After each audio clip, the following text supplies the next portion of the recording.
मैं मुहद्दिस इब्ने जोजी का हवाला दूं, कहता है वो भी कब्र के अंदर है।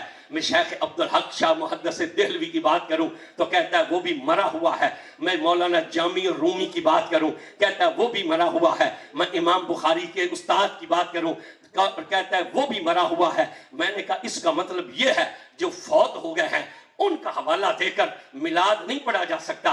तुम्हारे नजदीक अगर क्राइटेरिया और रसूल ये है कि कब्र वालों की जुबान से मिलाद नहीं बयान हो सकता, तो मैंने कहा फिर इस वाई बलाग की कसमानी कलात हाउस वालों की महफिल में मैं फिर मरे हुए की जुबान में मिलाद नहीं पढ़ूंगा। मैं आज उसकी जुबान में मिलाद पढ़ने लगा हूं कि जो जिंदा है और चौथे आसमान पर जलवागर है। आज जो जिंदा है वो दोनों हाथ उठाकर बोल सकते हैं सुभान अल्लाह।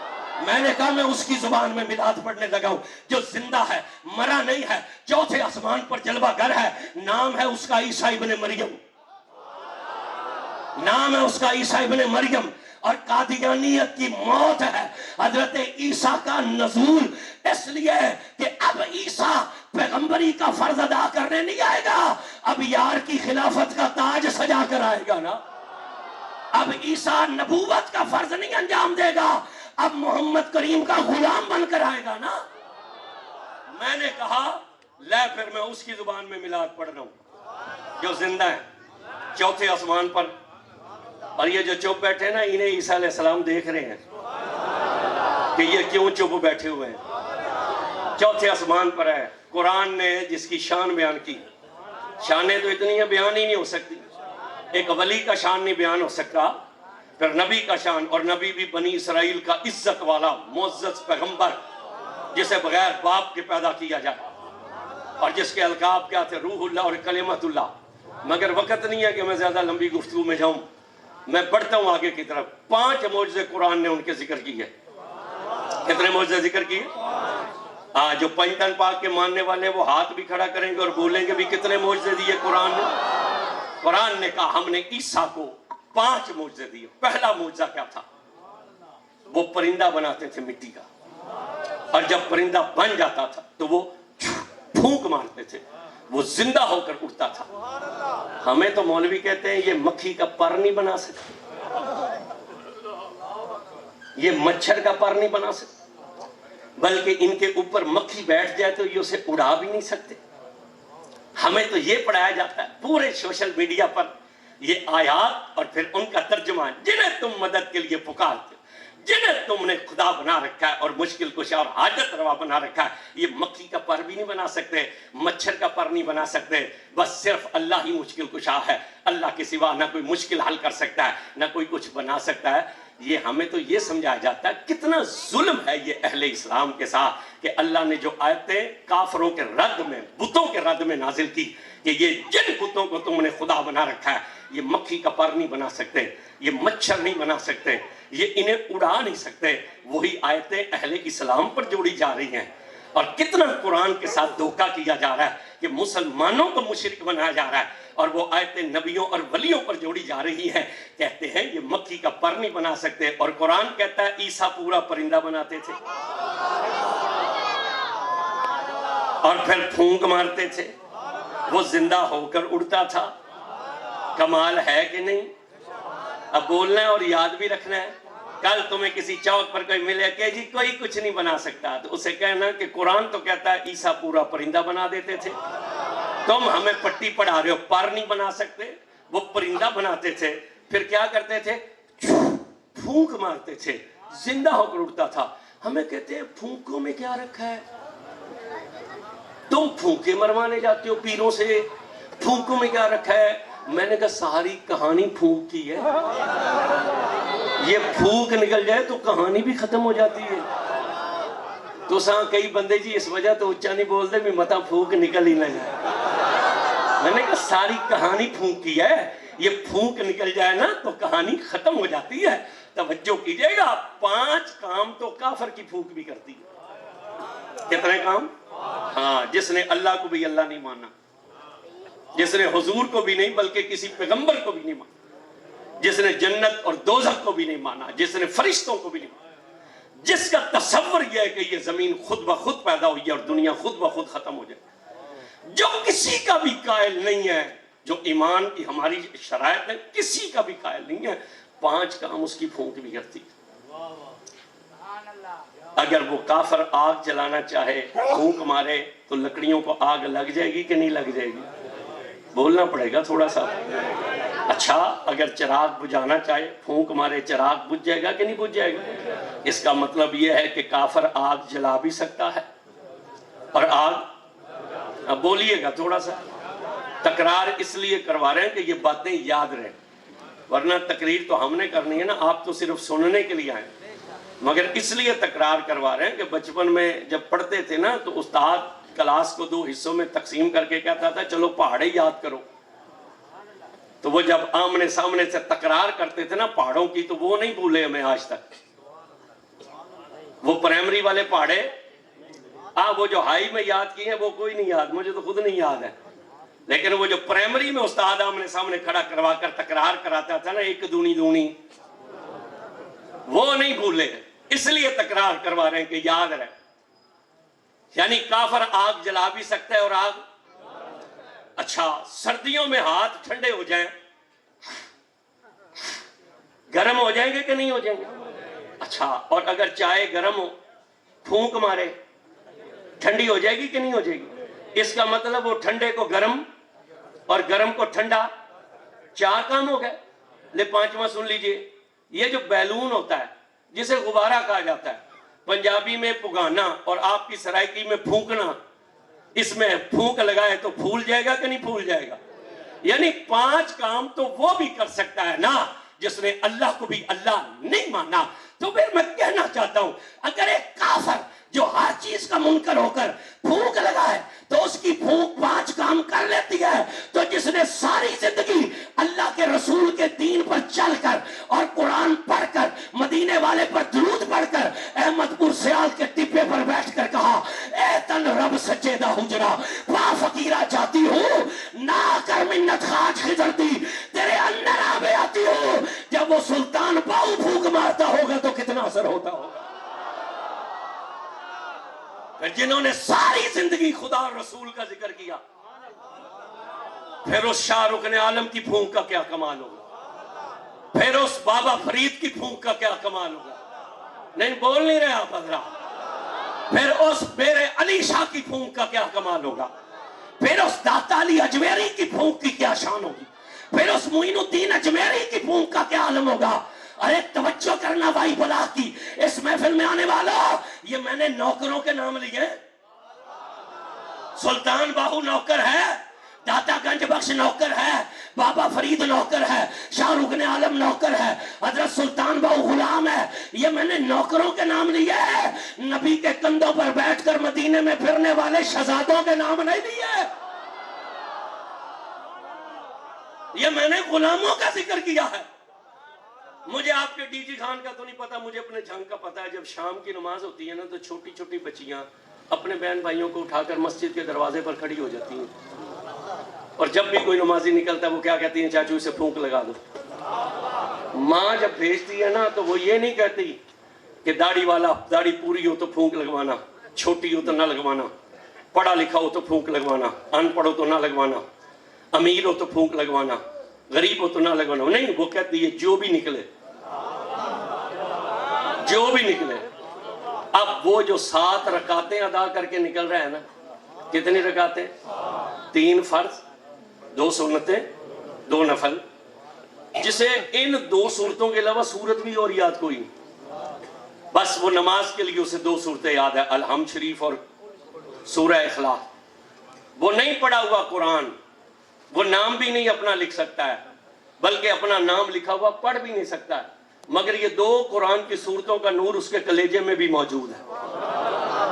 इसलिए कि ये हुजूर के सदके इस उम्मत पर रहमत है कि इस उम्मत का गया गुजरा बंदा भी कब्र में जाता है तो खाली नहीं जाता, कुरान का नूर अपने सीने में लेकर जाता। वो जो 7 रकातें पढ़कर निकलते हैं, वो क्या करते हैं? फूंक मारते हैं। वो बीमार बच्चे तंदुरुस्त हो जाते हैं कि नहीं हो जाते?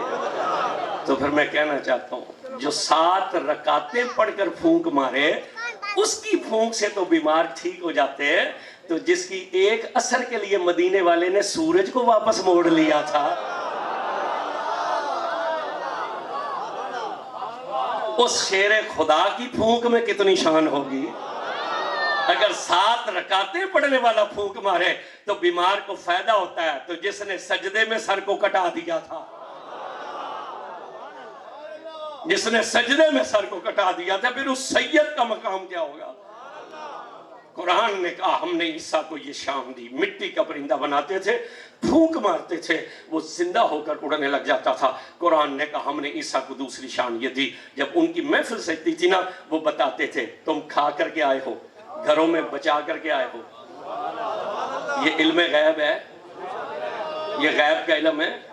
तवज्जो करें, सबसे पहले तो ये कपड़ा पड़ता है, सबसे पहले ये कपड़ा पड़ता है, फिर मेरी खाल पड़ता है, फिर मेरे पेट का पानी पड़ता है, फिर मेरे मैदे की दीवार पड़ता है। मगर ये पैगंबर है, कपड़े के पार भी देख रहा है, खलड़ी के पार भी देख रहा है, पेट के पानी के पार भी देख रहा है, मैदे की दीवार के पार भी देख रहा है। फिर मुस्कुरा कर फरमाते हैं तुम खा कर ही आए हो। और सैकड़ों मील के फासले पर भी खा रहे हैं ना, तो पैगंबर मुस्कुरा कर बतलाता है तुम अलमारियों में रख कर ये आए हो। वो कारी साहब हमारे बैठे हुए हैं, आपका इसमें ग्रामी क्या है मैं तो भूल गया हूँ। डॉक्टर तनवीर, वहीं मुलाकात हुई थी, मदीना शरीफ मुलाकात, जलाल शरीफ भी हुई थी ना, जलाल शरीफ भी हुई, मदीना शरीफ भी हुई। आप नाज शरीफ पढ़ते हैं और इमाम मस्जिद भी, अच्छा नाज शरीफ भी पढ़ते हैं। चले, यहाँ कोई इमाम मस्जिद तो बैठे ही होंगे। ये इल्म अल्लाह कहीं मुझे या डॉक्टर तनवीर साहब को दे देता ना, कि हमें पता लग जाता घरों में पड़ा क्या है।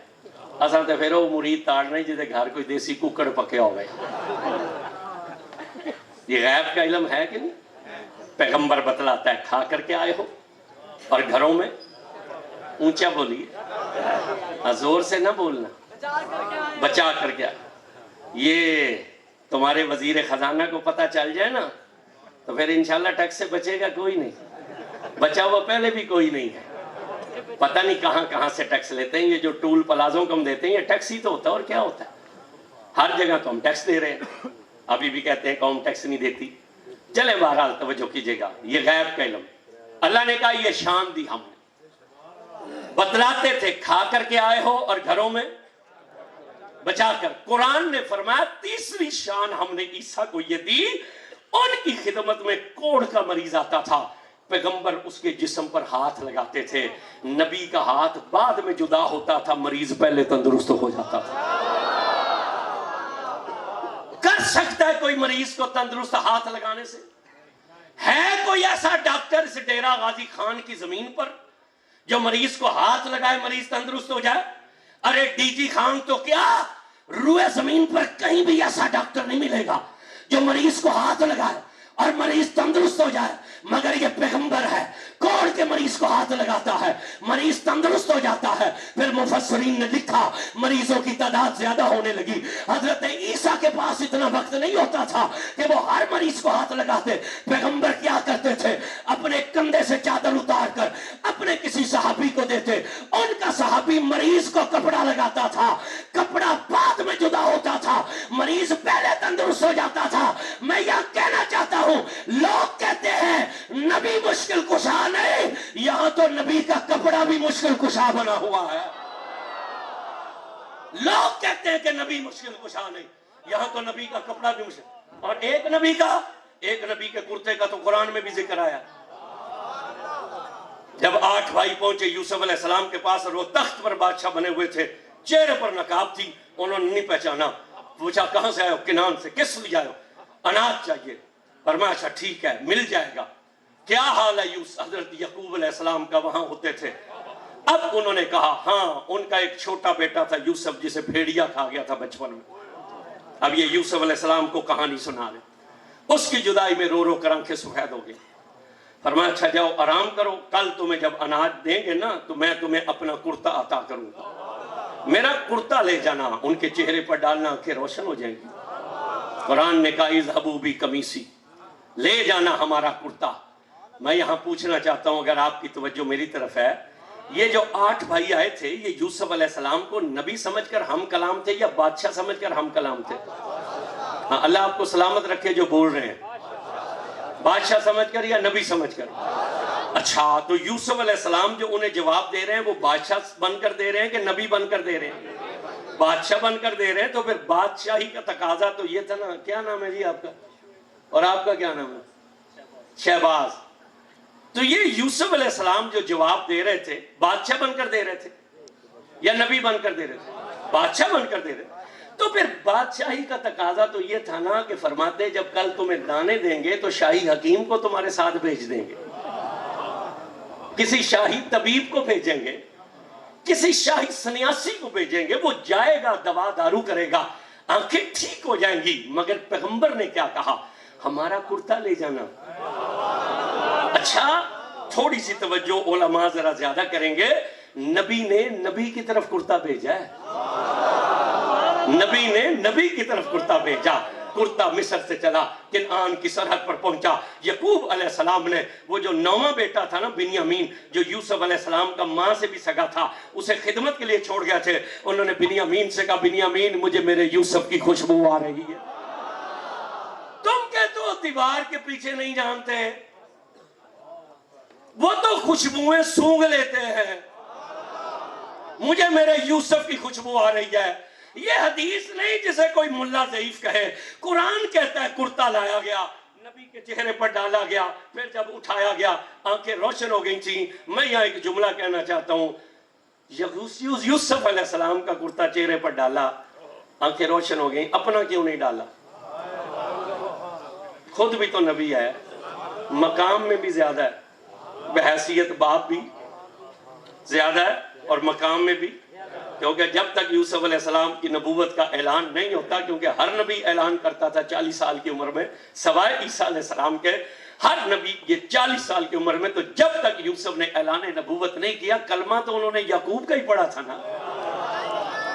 तो बहैसियत बाप भी मकाम ज्यादा है, बहैसियत नबी भी मकाम ज्यादा है। मगर यूसुफ का कुर्ता पहना तो आंखें रोशन हुई, अपना क्यों नहीं चेहरे पर डाला?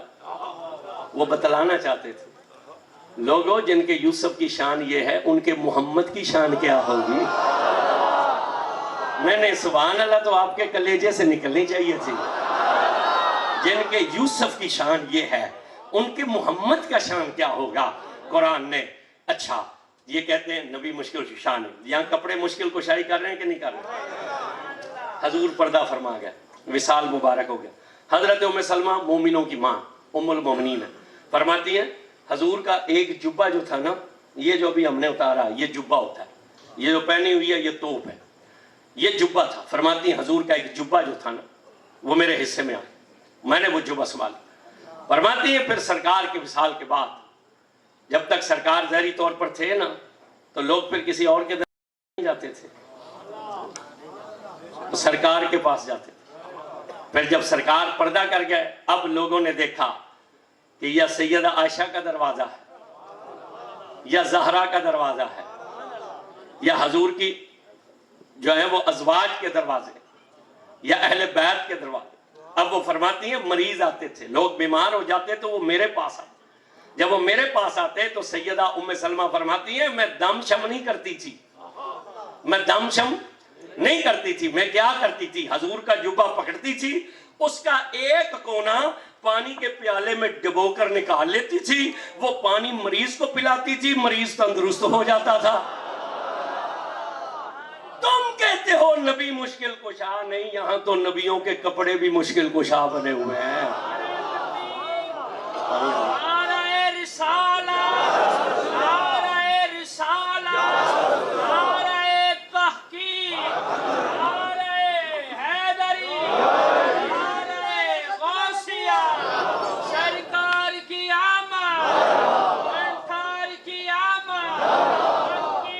आमीन।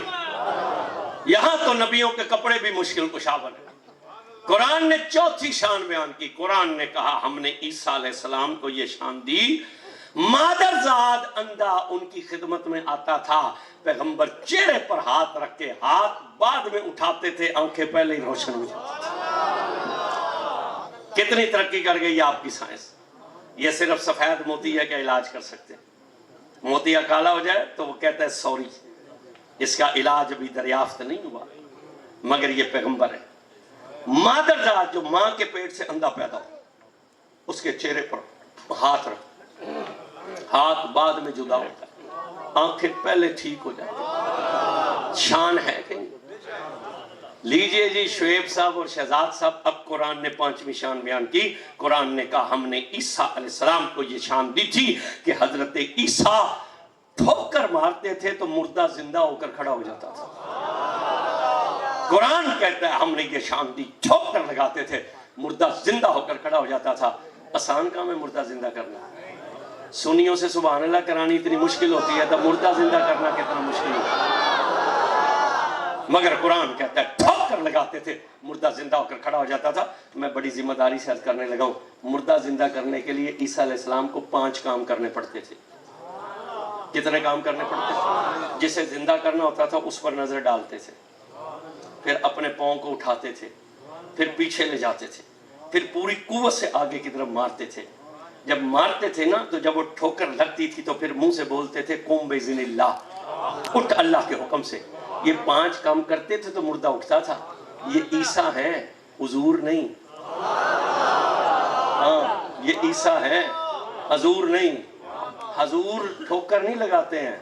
हाँ हाँ बोलना पड़ेगा आपको। हुजूर ठोकर नहीं लगाते हैं, हुजूर हाथ भी नहीं लगाते हैं। अरे हुजूर बोलते भी नहीं हैं।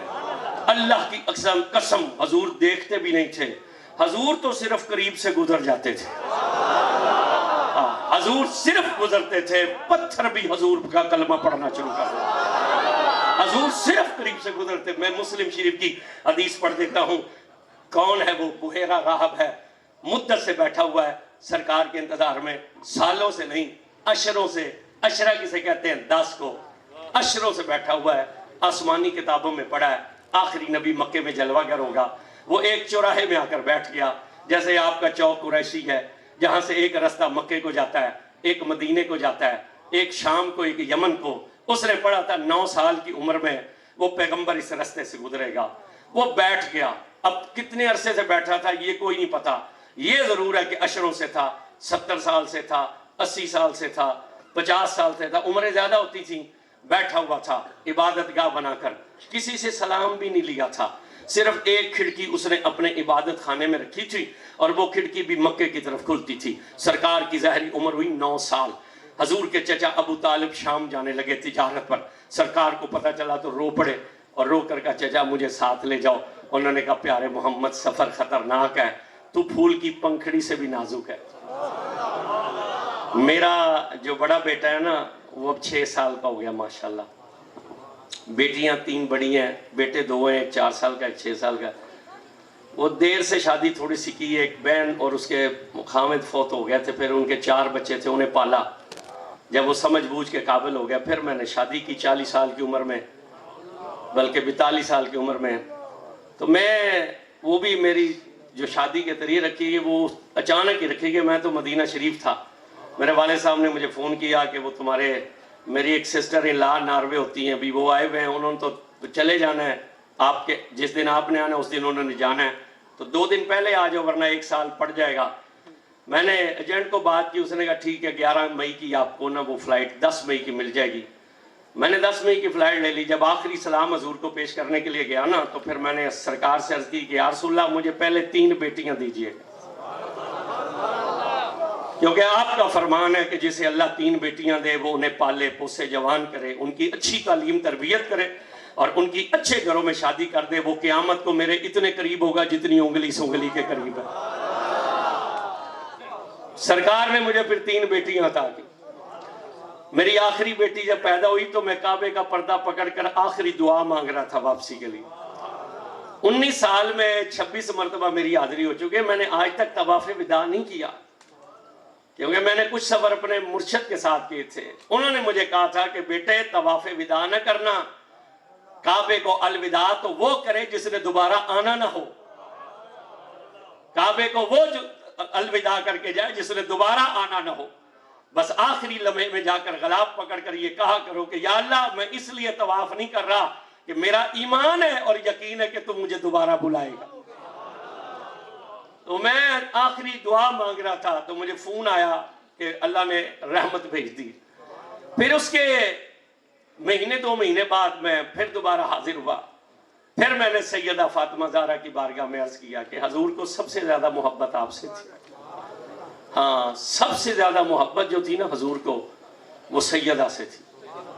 इतनी मोहब्बत थी हुजूर को। आज तो लोग कहते हैं ना ये इनके नात खान और मौलवी पैसों के लिए हुसैन हुसैन करते हैं। मैंने कहा पैसों के लिए नहीं करते, जो हमारे पास है ना वो सब हुसैन का नहीं, उसके बच्चों का सदका। जो उनका सदका खाते हैं वो सुभान अल्लाह बोल सकते हैं। मुनकर से तो हमारी बात है ही नहीं ना। हुसैन की तो बहुत ऊंची शान है, वो जो कुछ हमारे पास है वो भी हुसैन के बच्चों का सदका है। मैंने कहा इस पैसों के लिए नहीं लेते, पैसों के लिए नहीं लेते। वो मिलने आई थी रसूलुल्लाह से, जब जाने लगी थी तो हुजूर ने कहा फातिमा रुक, अपनी शान सुन जा। उनका बाबा हुक्म कीजिए। हुजूर ने फरमाया फातिमा सुन, जिससे तू राजी होती है ना उससे मेरा रब राजी हो जाता है। 11 लाख को कलमा पढ़ाया, 11 लाख को कलमा पढ़ाने वाले को इमाम हुसैन ही ना समझ में आ सके। यहां तो सैयद मोइनुद्दीन चिश्ती अजमेरी ने कहा था कि कोई 100 साल बैठकर भी ला इलाहा इल्लल्लाह ला इलाहा इल्लल्लाह ला इलाहा इल्लल्लाह पढ़ता रहे, पक्का जहन्नमी है। इसलिए कि उसे एक मर्तबा मोहम्मद रसूलुल्लाह जरूर कहना पड़ेगा। तो जिसे नवासा ही समझ ना आया उसे नाना क्या समझ आना था। अकलमंद के लिए इशारा काफी होता है, खुद ही समझ जाओ जिधर इशारा कर रहे हैं। जैसे नवासा बागी नजर आए और यजीद शहजादा नजर आए, उसने फातिमा को राजी किया कि नाराज किया? बोले नहीं आप हजरा। उसने फातिमा ज़हरा को राजी किया कि नाराज किया? हजूर ने कहा फातिमा अपनी शान सुन जा। लोग समझते हैं कि रब तस्बीह हिलाने से राजी होता है, लोग समझते हैं रब लंबे सजदों से राजी होता है, लोग समझते हैं रब काबे के चक्कर लगाने से राजी होता है, लोग समझते हैं रब तलवार चलाने से राजी होता है। ए फातिमा सुन, जिससे तू राजी होती है उससे मेरा रब राजी हो जाता है, और जिससे तू नाराज हो जाए उससे मेरा रब नाराज हो जाता है। यही वजह है 11 लाख को नहीं 90 लाख को कलमा पढ़ाने वाला अजमेर के टिपे पर बैठ कर क्या कहता है? शाह अस्तु हुसैन। नहीं नहीं, जो गरीब नवाज के साथ हो जरा कलेजे का जोर लगाकर बोलोगे सुभान अल्लाह। 11 लाख को नहीं 90 लाख को कलमा पढ़ाने वाला कहता है शाह अस्तु हुसैन, बादशाह अस्तु हुसैन। क्या कहा? ये उमर बादशाह पढ़ते, बादशाह नहीं लिखा उन्होंने, उनका शाह अस्तु हुसैन, पादशाह अस्तु हुसैन। पादशाह, शाह कौन होता है? सरदार। बादशाह कौन होता है? जिसका हुक्म चलता हो। गरीब नवाज ने कहा कल भी हुक्म हुसैन का चलता था, आज भी हुक्म हुसैन ही का चलता है। हाँ, जिनका बादशाह हुसैन है वो हाथ उठाकर सुभान अल्लाह बोल सकते हैं। दीन अस्त हुसैन, दीन है पनाह, तो जिसके दीन में यजीद शहजादा हो। मैं हुजूर की क्या, जिसे नवासा ही समझ में ना आया उसे नाना क्या समझ आना था। तवज्जो कीजिएगा, बस समझाना चाहते हैं आपको, इशारा देना चाहते हैं। बचो ईमान के डाकुओं से, हाँ बचो। ये लाखों की तादाद में जुलूस निकले पूरी रूए जमीन पर, बढ़ के करोड़ों की तादाद में। आपके पाकिस्तान के हर बस्ती और हर गांव से जुलूस निकला 12 रबीउल अव्वल को। आपकी हुकूमत की जितनी भी एजेंसी है ना, उनके पास इसके फिगर नहीं है। हम चूंकि मीटिंगों में शामिल होते रहते हैं ना, ये सूबाई लेवल तक की एजेंसियों से भी मुलाकात होती रहती है, यहां भी बैठे हुए होंगे। इनके पास 12 रबीउल अव्वल के जुलूसों की फिगर नहीं है कि पाकिस्तान में कितने जुलूस निकले। लाखों की तादाद जुलूस पाकिस्तान। पहले कहते थे ये बिद्दती है, ये मिलाद सिर्फ हिंदुस्तान और पाकिस्तान में होता है। अब तो सोशल मीडिया ने बतला दिया कि नहीं, ये बिद्दती नहीं है, मिलाद तो रूए जमीन के हर कोने में हो रहा है, और जुलूस तो रूए जमीन के हर शहर से निकला, हर गांव से निकला। कोई दुनिया का ऐसा मुल्क नहीं था जहां जुलूस ना निकला और रबीउल अव्वल का, सवाए गिनती के 1-2 मुल्कों के अलावा। मगर उन करोड़ों जुलूसों में करोड़ों की तादाद में मुसलमानों ने शरीक और कर दरूद सलाम पढ़ा। इन्हें हमारा दरूद सलाम नहीं नजर आया।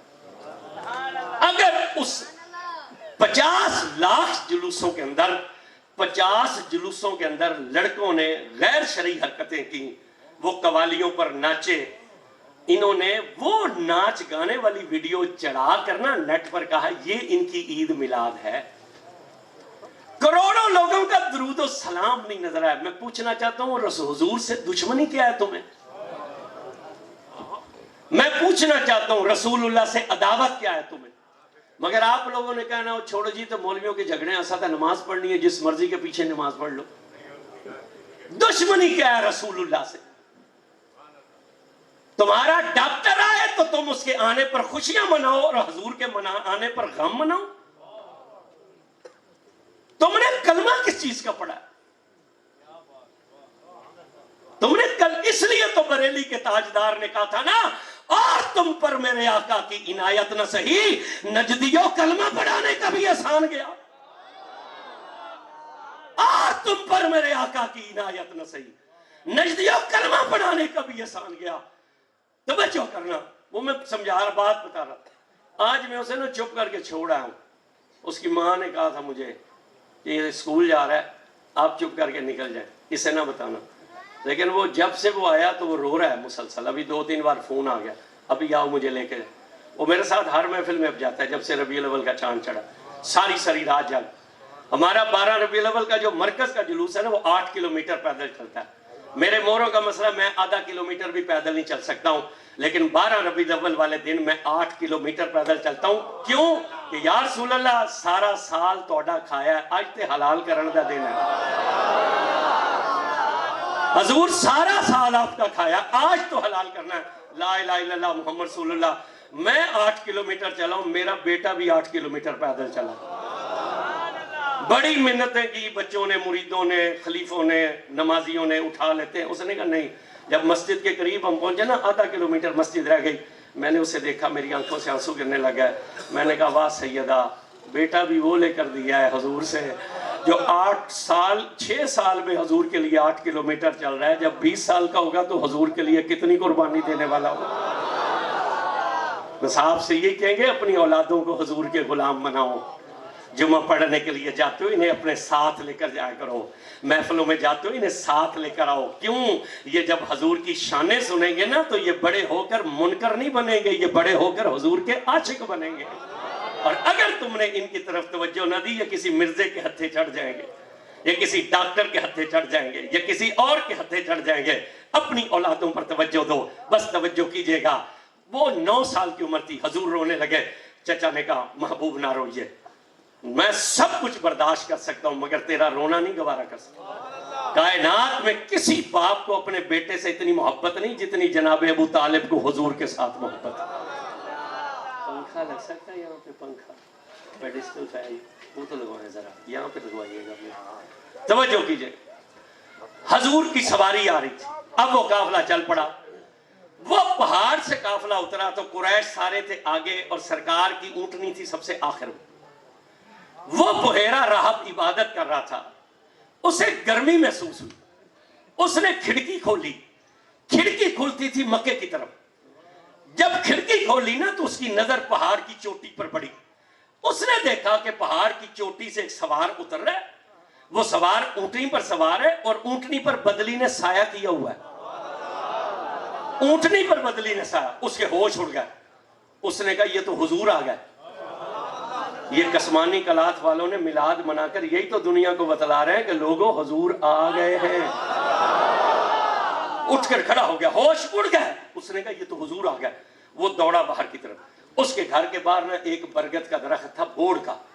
काफला कुरैश का आगे था। उन्होंने आकर छांव में ऊंट बिठा लिए। जब सरकार आए ना, तो छांव में जगह नहीं थी। अब हजूर ऊंटनी उधर घुमा कर लाए जिधर से सूरज की धूप आ रही थी। जैसे ही सरकार उधर से घुमा कर लाए ना, अब वो दरख्त जो था ना, उसने बदली से कहा हट, कोई हमें भी यार की खिदमत करने देगा, कोई हमें भी खिदमत करने दे। बदली हटी। उसने चारों तरफ से टहनियां इकट्ठी करके ना हजूर के ऊपर छांव कर। उसने जब ये मंजर देखा, उसने कहा ये तो हुजूर है। वो अंदर दौड़ा। उसने नौकर से कहा जा काफले वालों से कहो आज तुम्हारी दावत है हमारी तरफ। हमें पूछते हैं ये लंगर कहाँ से चला है। मैंने कहा ये लंगर यहाँ से चला है। तो सर सुभान अल्लाह नहीं बोलने देते। हाँ, जिन्हें हजूर की झलक नजर आ जाती है उनके दरवाजे से लंगर जारी हो जाता है। और ये एक जगह सरकार की विलादत हुई है, हलीमा लेने के लिए आ गई है। जब लेकर आई है, उसकी डाची आपको पता था कमजोर है ना, बोल नहीं सकती थी, चल नहीं सकती थी, इतनी कमजोर थी जितने आप कमजोर हैं। कदम उठाती थी तो गिरने का इम्कान होता था। तो वो डाची बांध दी खैमे के करीब, खैमा बाहर था। वो गली से गुजर कर काबे में आई, काबे से हजूर के दर अनवर पर हाजिर हुई, फिर सरकार को लेकर आई। तो जो जानवर बीमार होता है उसकी फितरत होती है, वो मुंह जमीन पर रख लेता है। फिर वो चूंकि डाची जिंदगी के सांस गिन रही थी, तो वो सांस ले रही थी जोर जोर से। इधर से हजरत हलीमा हजूर को लेकर गली में दाखिल हुई। अब आपको ये भी पता होगा, हजूर की शान ये भी है कि सरकार जहाँ से गुजरते थे वहाँ खुशबू आती थी। या अल्लाह, इन्हें अपने महबूब की ज़ियारत नसीब फरमा, ताकि ये खुशबू ये भी सूंघ ले, फिर ये चुप नहीं रहेंगे। तो हलीमा गली में दाखिल हुई। अब डाची ने खींचा सांस,